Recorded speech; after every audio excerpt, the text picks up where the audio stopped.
Hello students, आज के इस वीडियो में हम आपको लेकर के आए हैं 50 MCQ 50 MCQ जो आपकी पोइम फर्स्ट है ए फोटोग्राफ, क्लास 11th की फर्स्ट पोइम ए फोटोग्राफ। इस पोइम के बारे में थोड़ा सा हम जान लेते हैं, इसके बाद हम MCQ शुरू करते हैं। इस ए फोटोग्राफ जो पोइम का नाम है, इसमें जब जो नरेटर है वही इसमें पोइट है, पोइटेस है। और वो पोइटेस जो है कवित्री, वो बोलती हैं, शर्ले टोल्सन उनका नाम है। जब वो अपनी माँ के बचपन का एक फ़ोटो देखती हैं तो माँ की याद आती है, उस याद में वो खो जाती हैं और वो कहती हैं इस फ़ोटो से मुझे पता चलता है कि उस समय कैसा लगता था जब दो चचेरी बहनें मेरी माँ की एक एक बाँह पकड़े पानी में से छपछपाती जा रही थी। यानी यहाँ पर फोटोग्राफ में जो सीन है उसमें कवि की माँ है, उस माँ की दो चचेरी बहनें हैं, वो तीनों लड़कियाँ पानी में, समुद्र के पानी में छपछपाती हुई जा रही हैं जब का ये फ़ोटो है। और वहाँ पर एक और व्यक्ति है जो फ़ोटो खींच रहा है, वो है उनके अंकल जो कैमरे को पकड़े हुए हैं। और वो कहती है कि उसकी माँ जो है वो बड़ी लड़की थी, कोई 12 साल की, और वो तीनों लड़कियां बिल्कुल स्थिर खड़ी हुई थी फ़ोटो में। कैमरा लिए हुए उनके चाचा खड़े हुए थे, उनकी वो देख रहे थे और उनके चेहरे पर बिखरे हुए बालों में वो मुस्कुरा रही थी उसकी माँ। वो कहती हैं कि मेरी माँ का चेहरा बड़ा प्यारा था, स्वीट था उस समय जब अभी मैं पैदा भी नहीं हुआ था। यानी ये फोटोग्राफ तब का है जब कभी पैदा नहीं हुआ था, पैदा नहीं हुई थी। और समुद्र जो लगता है वो बहुत कम बदला है, उनके अत्यधिक अल्पकालिक पाँव धो रहा है। यहाँ पर एक फ्रेज आता है इस पोएम में, उसको आपको याद रखना है, टेरिबली ट्रांजेंट फीट। ट्रांजेंट माने जो बिल्कुल क्षण भंगुर, कम समय के लिए आता है, ख़त्म हो जाता है। तो समुद्र की लहरें उनके माँ के पैरों को छू करके चली जाती हैं। वो कहती हैं कवित्री कि कोई 20-30 साल बाद वह उस फोटो को देखकर हंसती थी। यानी माँ ने जब अपने बचपन का फ़ोटो देखा होगा तो माँ हंस रही थी और कहती थी, जो उनके साथ दो उनकी कजिन्स थी जिनके नाम बेटी और डॉली थे, वो कहती थी उनसे, बेटी को देखो, डॉली को देखो, देखो उन दिनों हम समुद्र पर छुट्टी मनाने के लिए कैसे कपड़े पहनते थे, या कैसे कपड़े पहन करके हमको हमारे पेरेंट्स ने भेजा था। उस समुद्र तट पर बीती हुई छुट्टी उसके अतीत की बात बन गई थी। माँ के अतीत की बात क्या बन गई थी? समुद्र के किनारे जो उन्होंने छुट्टियाँ गुजारी थी वो। और कभी कहती हैं कवित्री कि मेरे लिए माँ की हंसी पास्ट बन गई थी, और इस क्षति पर जो हम दोनों ने भुगती थी, माँ ने अपना बचपन और इसने माँ की हंसी, कवित्री ने, तो हम दोनों कठिनाई से सामान्य दिखाई देने का प्रयास करते थे, वो कहती हैं। और आखिरी स्टेंजा में बताती हैं कि अब उस लड़की को, यानी उसकी माँ को, कवित्री की माँ को, मरे लगभग उतने ही वर्ष बीत गए हैं जितने वर्ष वो जीवित रही थी, और इस घटना के बारे में मैं कुछ नहीं बोल सकती, इसकी खामोशी ही मुझे खामोश कर देती है। तो शर्ले टोल्सन द्वारा बताया गया उसकी माँ के यादगार के बारे में। इसके बारे में डिटेल में आपको पोएम पढ़ना है तो हमारा दूसरा चैनल है MP English classes. MP English classes में प्लेलिस्ट आपकी 11th क्लास की डली हुई है, उसमें आप जाएंगे तो सभी चैप्टर्स के वीडियो के डिस्क्रिप्शन आपको उसमें मिल जाएंगे। इस वीडियो के डिस्क्रिप्शन में भी हम आपको इस पोएम की लिंक दे देंगे। चलिए स्टार्ट करते हैं इस पोएम के बाद में इसके MCQ। पहला MCQ, the cardboard shows the pictures of. जो कार्डबोर्ड था गत्ते का जिसके अंदर फोटो था, तो कार्डबोर्ड यहाँ क्या दिखाता है, कैसी पिक्चर दिखाता है? Two school girls, two real sisters, two neighbours, या narrator's mother and her two cousins. तो यहाँ पर राइट आंसर आपका फोर्थ होगा। जो फोटो है कार्डबोर्ड में उसमें नरेटर की माँ है, नरेटर ही पोइटेस है उसमें, और उसकी दो कजिन्स हैं। ये आपको याद रखना है कि फ़ोटो में 3 लड़कियां हैं, एक उसकी माँ है और उसकी माँ की 2 कजिन्स हैं। Second question, the big girl in the poem means. इस कविता में बिग गर्ल, बड़ी लड़की की बात की गई है, बिग गर्ल। तो बड़ी लड़की उन तीनों में कौन थी? तो वो कौन थी ये आपको आंसर देना है। The eldest cousin of the mother, the tallest of the girls, poet's mother, या the heaviest of the girls. तो राइट आंसर आपका होगा पोइट्स मदर। यहाँ पर बिग गर्ल जो है, बड़ी लड़की, वो कवि की माँ है जिसकी बात की गई है। अगला question, besides the poet's mother, कवि की माँ के अलावा और कौन है वहाँ फोटो में? One more girl stood there, एक और लड़की वहाँ खड़ी है। Two more girls stood there, दो और लड़कियाँ वहाँ खड़ी हुई हैं। Three more girls stood there, या हर अंकल स्टूड देयर, वहाँ पर कवि की माँ के अलावा दो और लड़कियाँ खड़ी हुई हैं जैसा अभी मैंने आपको बताया। तो सेकंड इसका आंसर है, जो उसकी दो कजिन्स हैं। फोर्थ है द अंकल वाज, इस फोटो में अंकल तो नहीं है, पर अंकल वहाँ पर क्या कर रहे थे? स्टैंडिंग साइलेंटली, चुपचाप खड़े हुए थे, पैडलिंग कर रहे थे, या होल्डिंग हिज मदर्स हैंड्स, माँ का हाथ पकड़े हुए थे, या standing with a camera, camera को पकड़े हुए उसके अंकल खड़े हुए थे। The uncle was standing with a camera, तो फोर्थ इसका आंसर हुआ। अगला question, the sweet face in the photograph showed was, इस पोएम में आप दिखेंगे तो स्टेंजा में स्वीट फेस की बात की गई है, बढ़िया सा आकर्षक चेहरा, मधुर मीठा चेहरा फोटोग्राफ में। तो वो क्या दिखाता है? दैट ऑफ नरेटर्स कजिन, जो नरेटर है उसकी कजिन, नरेटर्स फादर, या नरेटर्स मदर, या नरेटर्स ब्रदर। तो यहाँ पर स्वीट फेस जब बात की जाती है इस पोएम में, तो वो है नरेटर की माँ, यानी थर्ड इसका आंसर बिल्कुल सही है।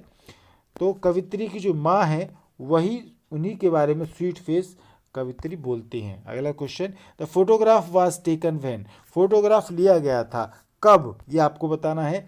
द नरेटर वाज अबाउट 12, जब नरेटर 12 साल का था, 12 साल की थी। अबाउट 12 ईयर्स अगो, या 12 साल पहले का फोटो था ये। या the narrator was a child, जब नरेटर बच्चा थी। या the narrator was not even born, narrator उस समय पैदा नहीं हुई थी। तो यहाँ पर हमारा फोर्थ आंसर बिल्कुल सही है, क्योंकि ये जो कविता है, फोटोग्राफ तब लिया गया था जब उसकी माँ, नरेटर की माँ छोटी थी, बच्ची थी, 12 साल की लगभग। तो तब कवित्री, नरेटर तो पैदा ही नहीं हुई थी। तो ये इंपॉर्टेंट क्वेश्चन है, इसको आप याद रखें। The narrator was not even born, ठीक है। चलिए अगला question, the narrator's mother and her two cousins were standing, narrator की माँ और उसकी दो कजिन्स खड़ी हुई थी, कहाँ पर? Eight the beach, near a river, near A canal, on a rock. तो यहाँ पर आपका फर्स्ट आंसर बिल्कुल सही है। बीच यानी समुद्र का जो किनारा होता है, जहाँ पर लोग पिकनिक मनाने अक्सर जाया करते हैं, एट द बीच इसको बोलते हैं, बीच। तो बीच पर वो लोग खड़े हुए थे। अगला question, the word transient shows, यहाँ पर इस ट्रांजिएंट वर्ड को आप बिल्कुल याद रखें, इसका अर्थ क्या होता है? ये बहुत ही इंपॉर्टेंट वर्ड है इस पोएम के लिए, और इसके लिए हम आगे भी आपको इस तरह के क्वेश्चन मिलेंगे ट्रांजिएंट से रिलेटेड। तो ये शब्द क्या दिखाता है? चेंजिंग नेचर ऑफ सी, समुद्र का बदलता हुआ नेचर, या permanent feature of the sea, या मोमेंटरी और ephemeral life, changing life of man. यहाँ पर आप बिल्कुल याद रखें, ट्रांजिएंट का जो अर्थ है थर्ड वाले में आप देखें, मोमेंटरी और एफर्मल लाइफ, ये बिल्कुल आपको याद रखना है। इनका अर्थ होता है क्षणिक या अल्पकालिक, यानी बिल्कुल जो पैर हैं, वो समुद्र का पानी उनके पैरों को छूता है बच्चियों के, तो वो फिर चला जाता है, तो वो क्षण भंगुर बताया गया है उस सीन को, वहाँ पर उन पैरों को। तो ट्रांजिएंट का अर्थ जो है वो मोमेंटरी और एफर्मल लाइफ है, ये आप बिल्कुल याद रखें। अगला, हु वर बेटी एंड डॉली, बेटी एंड डॉली कौन थी? नरेटर की कजिन, हर सिस्टर्स, या हर मदर्स कजिन्स, या हर नेबर्स। तो बिल्कुल आपको याद रखना है, यहाँ पर थर्ड इसका आंसर होगा, यानी कि जो बेटी और डॉली हैं, ये लड़कियों के नाम याद रखें, वो माँ की कजिन्स थी, ठीक है ना। फोटो में 3 लड़कियां थी, तो एक माँ थी और माँ की 2 कजिन्स थी।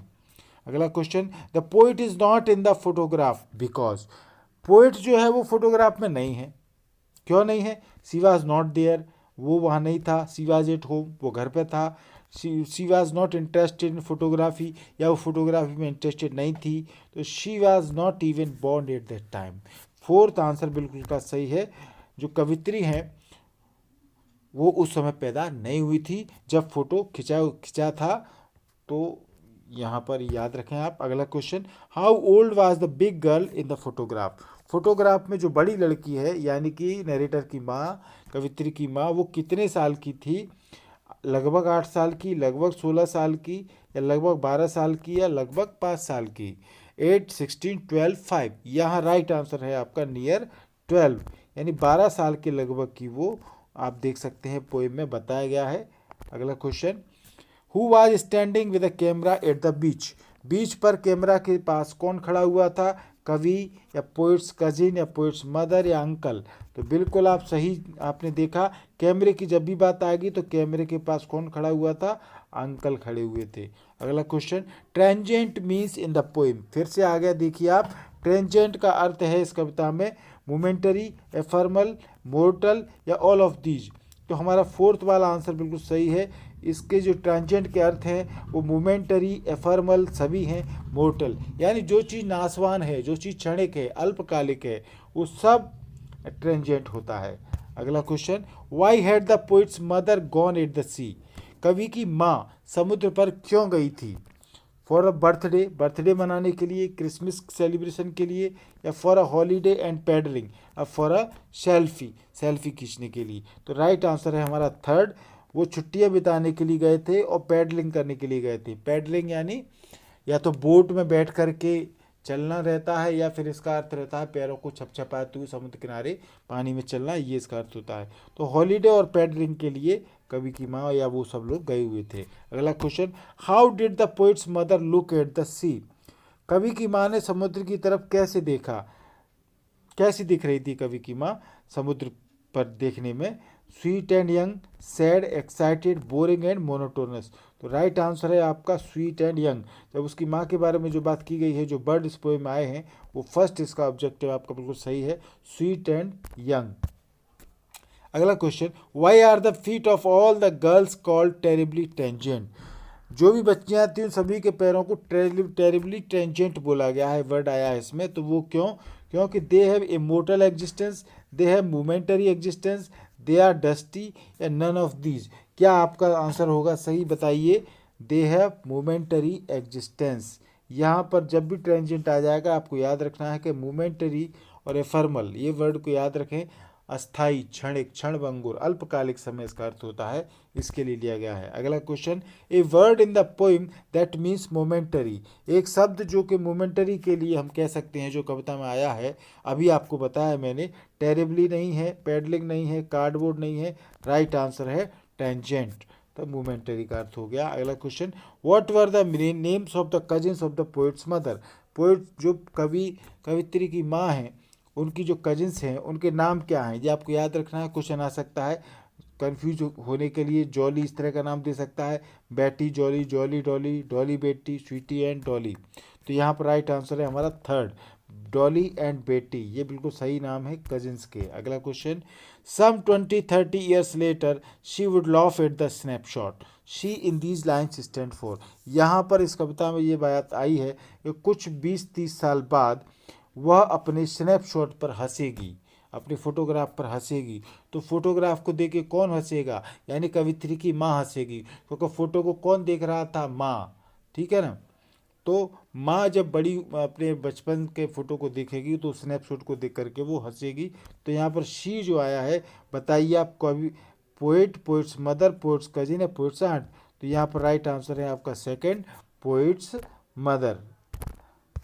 अगला क्वेश्चन देखें, both wry with the laboured ease of loss. ये लाइन आई है आपके पोएम में। तो यहाँ पर बोथ जो वर्ड है वो किस लिए है, both wry with the laboured ease of loss. यहाँ पर इस लाइन का अर्थ हम आपको बता दें, इसके संबंध में यहाँ बात की गई है।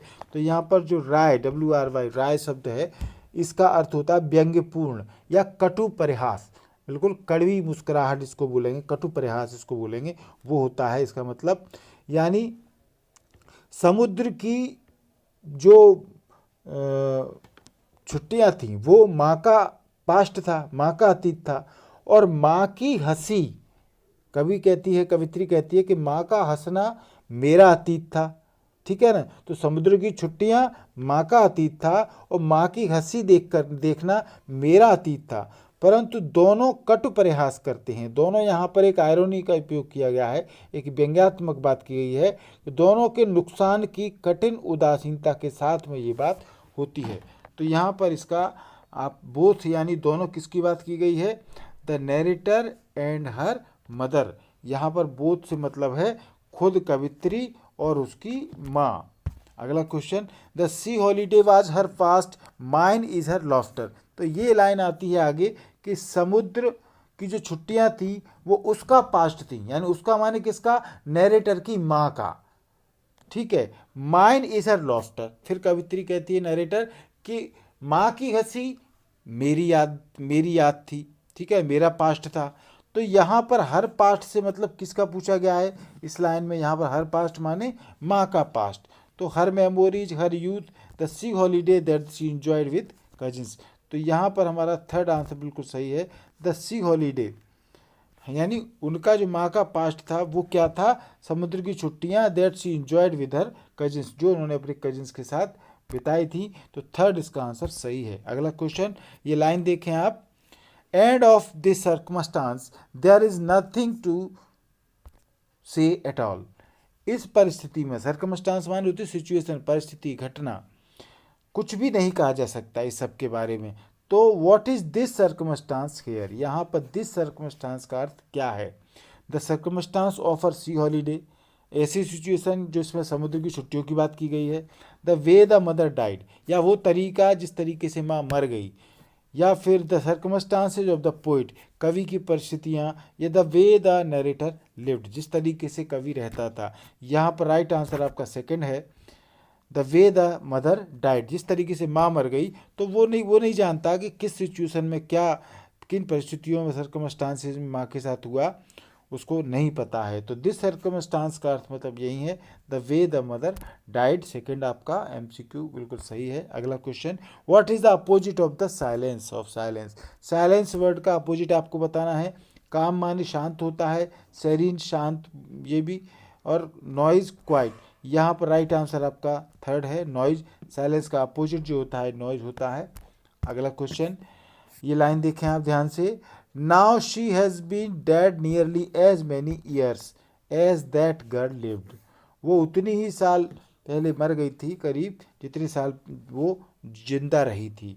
तो यहाँ पर दैट गर्ल किस चीज़ के लिए है, डॉली के लिए, या बेटी के लिए, या पोइट्स मदर, या पोइट्स सिस्टर।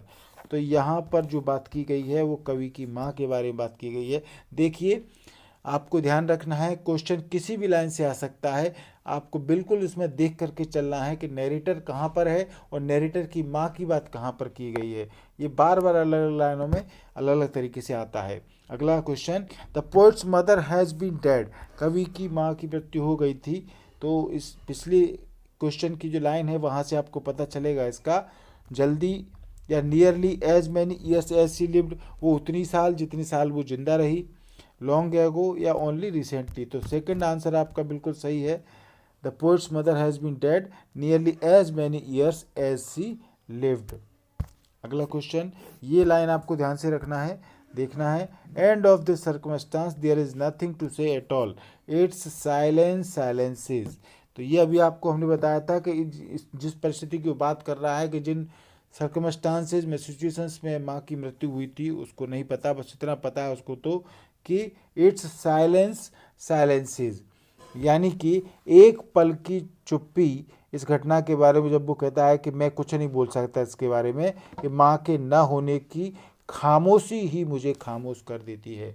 वो कहती है कवित्री कि इट्स साइलेंस साइलेंसेज, ये जो माँ के न होने की साइलेंस है कि अब मेरी माँ नहीं है, यही बात मुझे साइलेंसेज, चारों तरफ, मेरे चारों तरफ चुप्पी बिखेर देती है, खामोशी बिठा देती है सब तरफ। तो यहाँ पर ये पूछा गया है, it's silence silences means hair.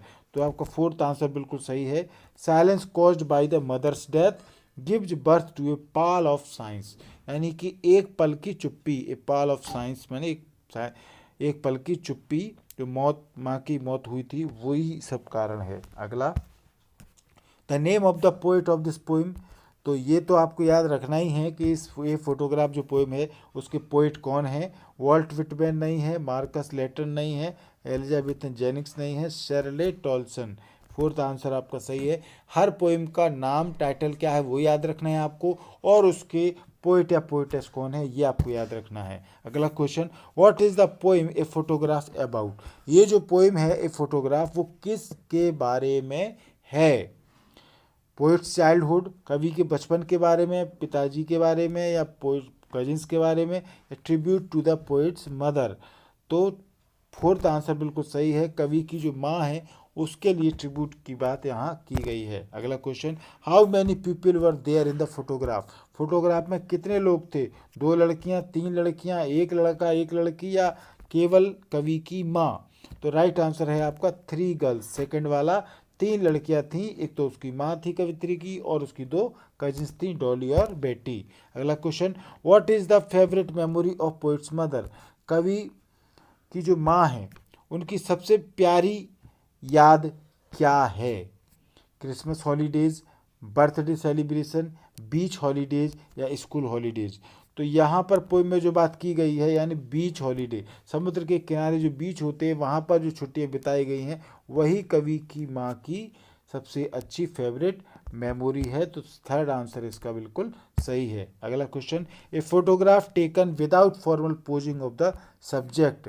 बिना कोई फॉर्मल पोजीशन बनाए, बिना कोई औपचारिक मुद्रा बनाए, जैसे आदमी फोटो खींचता है ना तो फोटो में आदमी बिल्कुल अपने होठ, आँख और चाल ढाल बिल्कुल ऐसे कर लेगा जिससे फोटो अच्छा है, तो उसको बोलते हैं पोज करना। भैया पोज सही आना चाहिए। तो फॉर्मल पोजिंग, यहाँ पर औपचारिक पोजिंग की बात जब सब्जेक्ट में नहीं की जाती है तो ऐसे फोटोग्राफ को क्या कहते हैं, farm shoot, gun shoot, snap shoot या ड्रोन शूट। तो राइट आंसर है स्नैप शूट। ये स्नैप शूट आपको याद रखना है वर्ड को। अगला क्वेश्चन, यहाँ पर इस स्टेंजा को आप पढ़िए। The cardboard shows me how it was when the 2 girls cousins went paddling, each one holding one of my mother's hands and she the big girl some 12 years और so. यहाँ पर rhyme scheme पूछी गई है। इस stanza में rhyme scheme कौन सी है, ध्यान से देखें। वाज यानी ए हो गया हमारा, पैडलिंग बी हो गया, मदर्स हैंड्स, हैंड्स में सी हो गया, कोई रिदम राइम नहीं मिल रही है, और सो में डी हो गया। तो ए बी सी डी इसकी राइम स्कीम होगी, परंतु यहाँ पर ए बी सी डी किसी भी ऑप्शन में नहीं है। तो हमारा फोर्थ आंसर बिल्कुल सही है, नन ऑफ दीज। अगला question, the word snapshot used in the poem means. यहाँ पर स्नैपशूट वर्ड आया है कविता में, तो उसका अर्थ क्या है, कैमरा या कार्डबोर्ड शीट, फोटोग्राफ या वीडियोग्राफी। तो स्नैपशूट का अर्थ आपको अभी हमने बताया था, फोटोग्राफ ही इसका अर्थ होता है।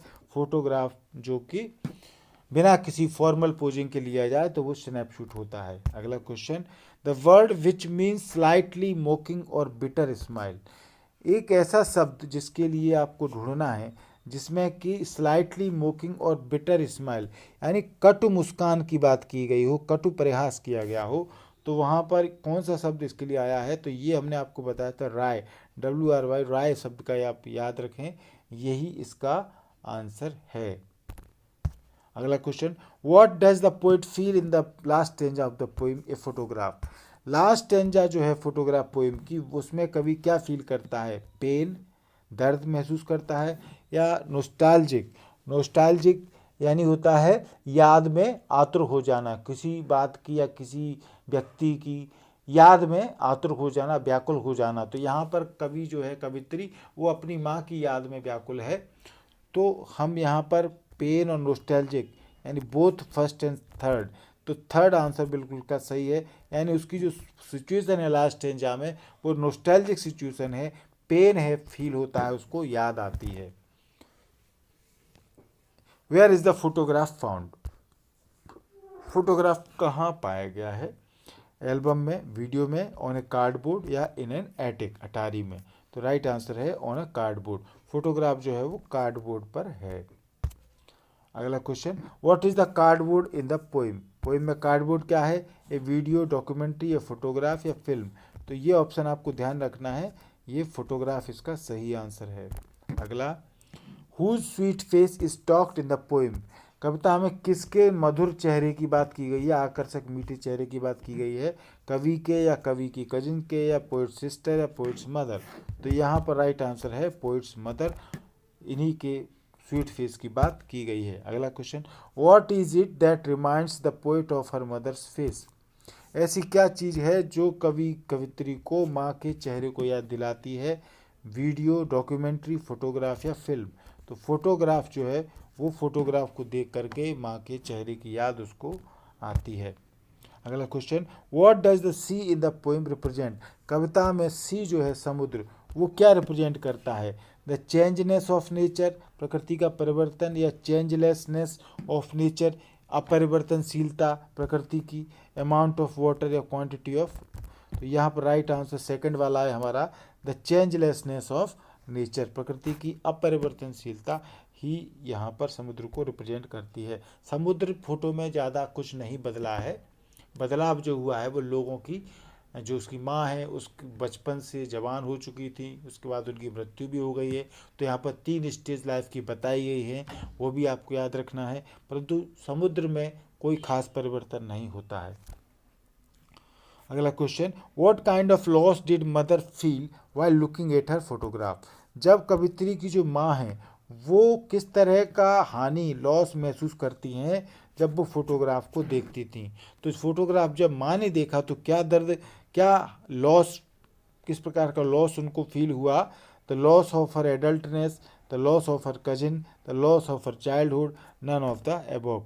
तो यहाँ पर राइट आंसर है थर्ड वाला, जो माँ है वो अपने बचपन के फोटो को देख करके अपने बचपन के लॉस की बात को, यहाँ पर यही इसका आंसर है, अपने बचपन की खो जाने को वो फील करती है, दुख महसूस करती हैं। अगला question, what kind of loss did the poet feel?